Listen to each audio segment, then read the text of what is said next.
Hello friends, and welcome back to my channel, and welcome to another day of vlogmas. Today's video is going to be a chatty one. I thought I would do a Q&A because I haven't done one of these in a hot minute, and I thought it might be fun to film something a little bit more laid back, more chill, where I get to kind of give you just some life updates and answer any questions you might have. My plan initially was to bake some cookies and then answer the questions while baking, but I realized soon enough that I was not a very good multitasker because I would just talk to the camera and then not bake, and I was not making any progress.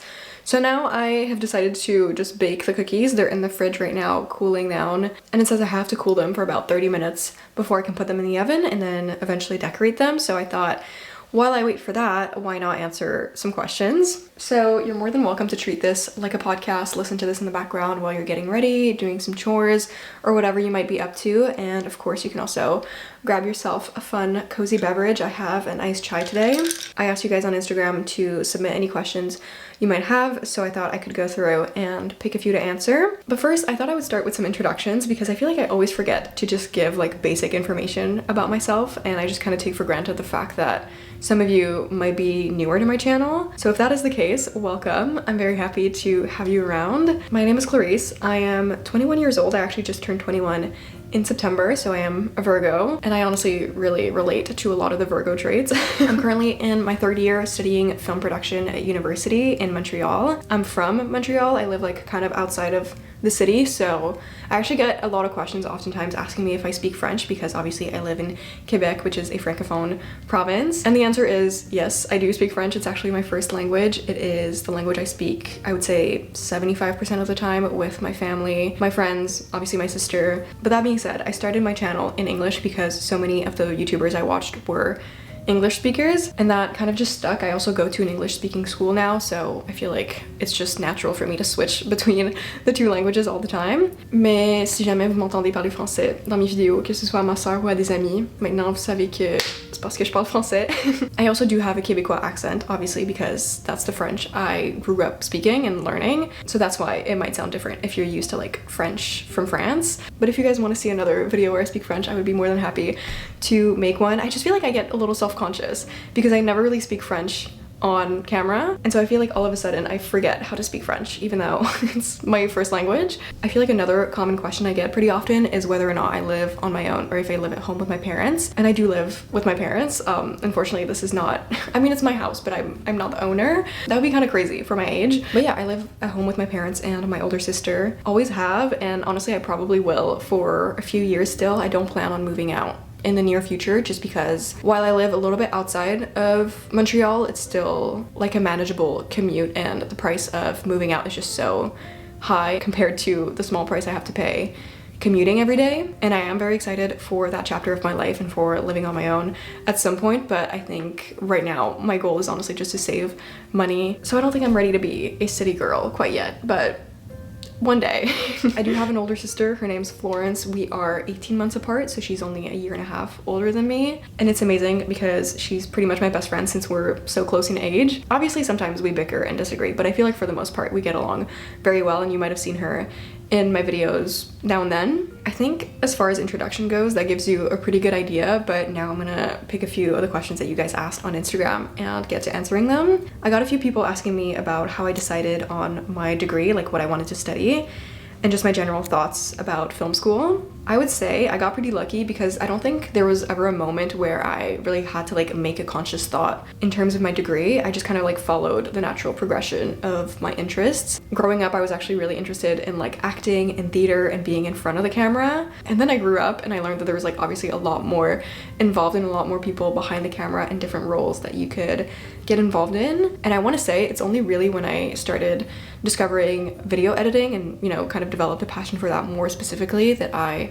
became more interested in the other roles within the film industry, I guess. For university, I applied primarily like for film school, but then my backups were communications and then television, which I can't imagine like studying television because that's like, you might think it's pretty similar, but it's actually quite different from film production. But I will say, one thing that I do think is interesting is that weirdly enough, the more I progress in my studies, the less certain I like became about what I wanted to do with the rest of my life, like as a career. because obviously, as I mentioned, my first initial interest was in video editing, and so I went into university thinking that was going to be like my thing. And then you just find out that like a lot of other people are also very good at a bunch of different things, including video editing. And also not only that, but there are also a lot more roles that I just like didn't know about in the film industry. And that's one thing I really like about film school, and specifically about the program that I'm in right now, is that especially in second year, you start being able to try out a bunch of different roles. So you get to kind of, at least in my experience, go through like a process of elimination to find out what you're interested in. But that's a whole other conversation, and I could rant and ramble on about this for hours and hours, but I'm not gonna do that. Instead, we're gonna jump into the next question, which is actually kind of related. I had a few people asking me about my future career plans and what I wanna do after I graduate, like specifically if I'm gonna continue doing YouTube, and I definitely do want to continue making videos for like as long as I can. I don't see myself stopping that anytime soon. That being said, I don't see myself ever doing content full time. And the reason for that is I feel like, especially when you're a content creator who, like me, makes videos about their day-to-day lifestyle and just like more specifically vlog content, if I ever shift into making content full time, then I feel like I'm just like, I don't know what I'm gonna document, and I'm scared I'm just gonna like be burnt out and be in a like creative rut. I'm much rather having to juggle and balance YouTube with something else, because it allows me to like take a step back, have more distance, and have my videos not be solely about myself and my appearance and what I get up to on a day-to-day. Plus, I love film, and I obviously want to pursue a career in that as well. To kind of sum it all up, I will obviously still be making videos and focusing a lot of my time and energy on that, but I think it'll also be fun to do that, you know, while documenting what life looks like post-grad. I've been talking for so long, my camera just cut me off, but I'm gonna move on to the next question. Also kind of life update slash schooling related, but I had a few people asking me about if I have any updates on where I'm gonna study abroad. Truth is, I am still in the process of doing research, and especially now that I'm on break, I have a lot more time to look at my options, and basically I have a year left of university. So normally my program is a 3-year program, but I extended it and I saved some credits to add on an extra semester that I could do at the end of my studies to study abroad. I've already decided that I am hoping to study abroad in Europe, just because my reason for studying abroad is partly just to see more of the world and get to travel, and I think being based in Europe, it's gonna make that a lot easier. There was a moment where I was considering Australia because a friend of mine is going to Australia, and I was like, maybe that could be fun, like when else am I gonna go to Australia? But at the same time, I just think knowing myself, Europe would be the best choice. And so I've been looking into a few different options, and right now I'm considering London, but I have to look into the specific schools that I'm allowed to do my exchange at, because a lot of them say they're in London, but they're actually like an hour and a half away from the city. I was also looking into Ireland, specifically Dublin. There are 2 schools in Dublin that I could potentially do my semester abroad at, and I think Ireland has just always been somewhere I wanted to travel to. Initially, I was actually hoping I could do my study abroad semester in Copenhagen, but because of different program requirements, I guess they don't take any students from fine arts, which is a bit of a bummer, but at the same time I can always just go and visit. You will probably hear me talk a lot more about study abroad and the whole application process in my upcoming vlogs, because I'm going to be doing a lot of research for that over the break. So honestly, if you have any insights or any advice, if you've done a semester abroad, then feel free to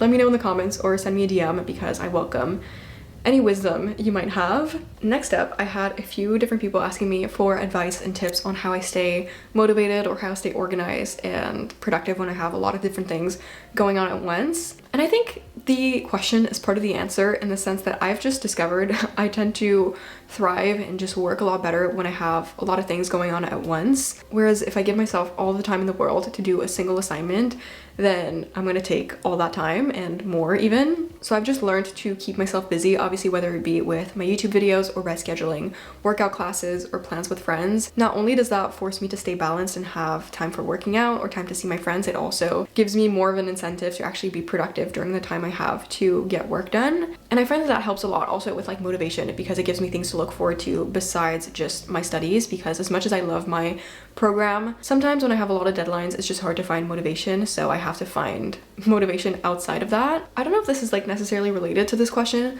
but I think something that helps me also sometimes is like reframing my mindset whenever I'm working on an assignment that I don't care about.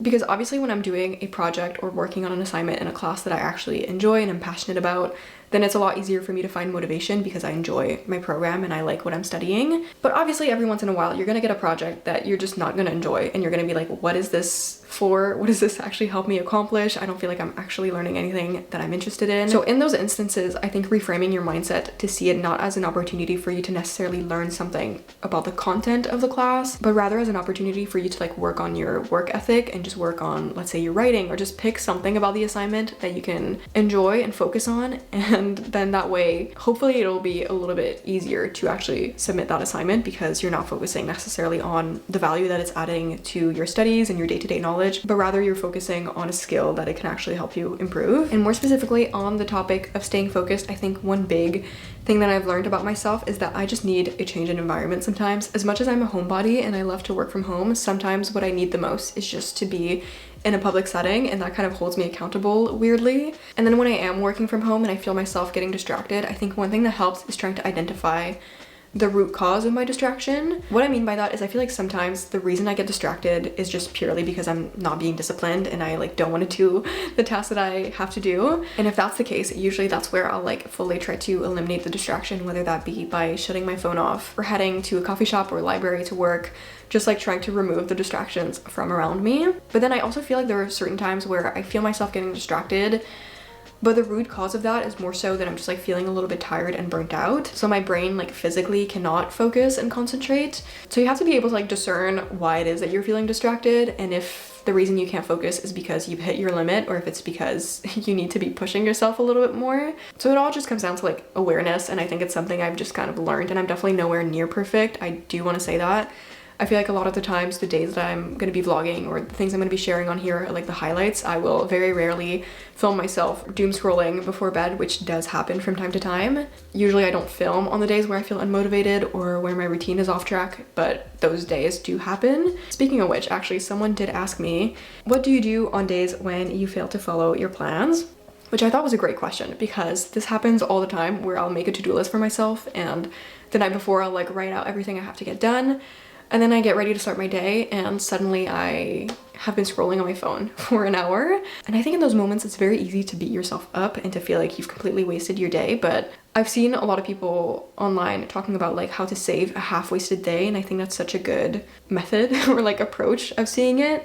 Because just because your day was off to like maybe not the best start, or just because you weren't able to do everything on your to-do list, doesn't mean you had an entirely wasted day. Like in that moment where I feel like I've hit a wall or I'm starting to beat myself up, I think it's important and it's helpful for me to try to hit reset in some way. In terms of something tangible, I think for me that might look like taking a shower or cleaning out my environment, maybe honestly washing my sheets. Sometimes that like helps me feel like I'm starting over. Or it can also look like, you know, sitting down with your to-do list and adjusting it in terms of what you think you can actually realistically get done during the day. I think I'm gonna take a break from answering questions because it's definitely been over half an hour of me just talking. So that means I can take the cookies out of the fridge and put them in the oven. The baking trays are like freezing cold. By the way, in case you're interested, I will link this recipe down below. I think I've made these cookies before in a video, but they've become my go-to cookies for the holiday season. These are cranberry orange shortbread cookies and they're so delicious. I've made some circles. And then I also had a bit of leftover dough, so I made these little stars that are like bite-sized, and they're adorable. I also got my nails done yesterday, and I love them. 335. I'm gonna preheat my oven, get these cookies in there, and then I will check back in with you guys.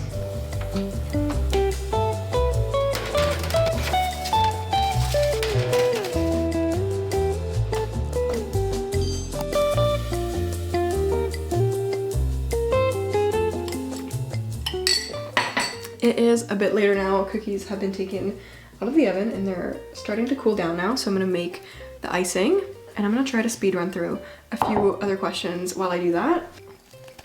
Somebody asked if I wasn't a film major, what my degree would be. And this is kind of a hard question because as I was talking about earlier, I feel like I always was interested in film, so I didn't really ever consider anything else. At some point I was like, what if I went to law school? But I think that's just because I was watching a lot of study content and those people were like studying for their law exams. So I was like imagining myself in their position, but truly I don't think I would like being a lawyer that much. I honestly think if I wasn't pursuing the degree I'm in right now, I would still be studying something somewhat related. Maybe something just a bit more general, like communications, which was my second option, or maybe even like digital marketing. But honestly, I don't know necessarily how different doing social media for like a company is as opposed to just doing it for myself and having my own silly little YouTube channel. Maybe I would have liked studying English or like going into publishing, something like that, but I think it's very competitive and very hard. So I'm just going off of like what I know from movies, which as we know is not the most accurate, but I also had a few people asking me for like tips on starting a YouTube channel and like what equipment I use. In terms of equipment, I can put on the screen here the name of my go-to cameras and lenses so that you can screenshot without getting too much in depth, because I really could make a whole video about like the equipment I use, how I make my thumbnails, my video planning process, all of that. I would say just like some general advice if you are wanting to start a YouTube channel is really just to get started. It sucks to say, but you're gonna have to just give it a try and make videos, and then eventually the more videos you make, the better you'll get at just editing, but also the more confident you'll get at talking to the camera, and you'll find out the types of videos that you like to make as well. I think for me, when I was starting out, honestly, a lot of it was just copying the videos that I like to watch. Whether it be like the editing style or the fonts or the video idea, I would just kind of like imitate the creators that I like to watch, and then eventually I think through that I found my own style. And it's tricky because I feel like over time, sometimes now I get comments requesting that I make the kind of content I used to make, like let's say 2 years ago. But the truth is, like, I just don't really resonate with that content anymore. Or like sometimes people will say I talk too much in my videos. Guys, it's my own video. Like, I'm gonna talk as much as I want. You just over time learn to be okay with that. I think, again, going back to like advice I would have for anyone first starting out, you just have to get into the rhythm of doing it. And for me, one thing that helped was like setting a day on which I wanted to upload. So for me, that was like Sundays, and having to post a video every single week forced me to, number one, not be too critical of the video I was gonna post and just get it out. And number two, it also helped me build up my skill set because I was having to edit and film at like more of a quicker pace. So obviously through making all those videos, if you post one every single week, that's 52 videos in a year. You're gonna learn a lot from that, and your style and the type of video you make is gonna evolve. I really could talk on and on about this. Also, like, I'm looking at the viewfinder. Why is it suddenly dark? I did not even realize how dark it got all of a sudden. That is where I'm gonna end today's video. The sun is, as you can see, setting now, and my cookies are all done and decorated. If you've made it up until this point, just know you are a real one, and I appreciate and love you very much. Obviously, just about anyone could watch my vlogs, but it takes another level of dedication and commitment to sit through a Q&A, so I'm so happy we got to spend this time together and just chat. I hope that I got to answer some of your questions, and if you have anything else you want me to talk about or any specific videos you want to see, as always, you're welcome to comment it in the comments down below. I am probably gonna have a few cookies now and just read my book for the foreseeable future. But I hope you have a wonderful rest of your day or night wherever you are, and I will talk to you guys very soon for another day of Vlogmas. Bye!